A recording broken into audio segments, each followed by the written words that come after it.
50 ans de sucre. Et un jour, j'ai compris. Ouais, on est nombreux à être complètement drogués au sucre. Beaucoup les femmes. Et moi, je vais te parler de mon expérience personnelle. Pendant 50 ans, je me suis nourrie essentiellement de sucre. Et quand je te dis du sucre, c'est du vrai sucre, hein. Le sucre, les bonbons, les gâteaux, mais pas que. Les pâtes. J'étais sportive. Donc les pâtes, soi-disant l'énergie, c'était tous les jours. Tous les jours, je mangeais des pâtes. Et le pain, n'en parlons pas. Moi, je suis née en 1970. Donc imagine la baguette moulée, pas trop cuite, et les sandwichs, euh, une demi-baguette, incroyable. Et ça a été une grosse, grosse, grosse partie de ma vie. Alors j'étais danseuse classique professionnelle. Et le piège, c'est que j'étais mince. Donc je me suis dit, je peux, je ne suis pas en surpoids. Le sucre, ça fait grossir, mais pas moi. Mais même si j'avais conscience que c'était pas bon, comme je ne le voyais pas sur mon poids, je ne pouvais pas m'imaginer les effets métaboliques à long terme. Mais par contre, depuis la ménopause, eh bien, la ménopause, c'est pas forcément super bien passé.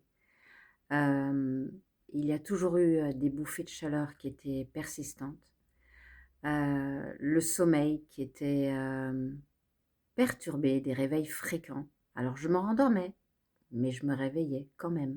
J'avais aussi des fatigues après le repas. Oh, j'avais envie de dormir. Et puis des fringales aussi. Des fringales en fin de journée, en fin de matinée et le soir tard.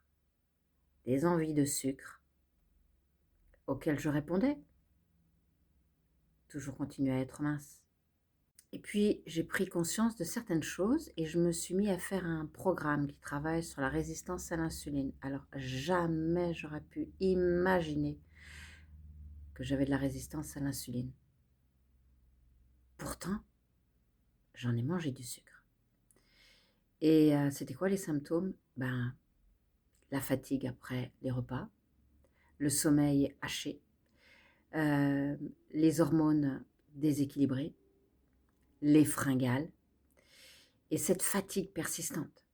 Et en fait, en rétablissant et en soutenant le métabolisme, c'est-à-dire en réinversant la résistance à l'insuline, en laissant un petit peu le pancréas se reposer, en diminuant évidemment le taux d'insuline dans mon corps et le taux de glucose dans mon corps, en laissant évidemment tout ça au repos, j'ai plus de fringales, j'ai plus d'envie de dormir, j'ai récupéré mon énergie, j'ai plus le brouillard mental, ça aussi, hein, faut pas oublier que moi je m'occupe de ma mère depuis maintenant 5 ans et apparemment le diabète de type 3 c'est l'Alzheimer.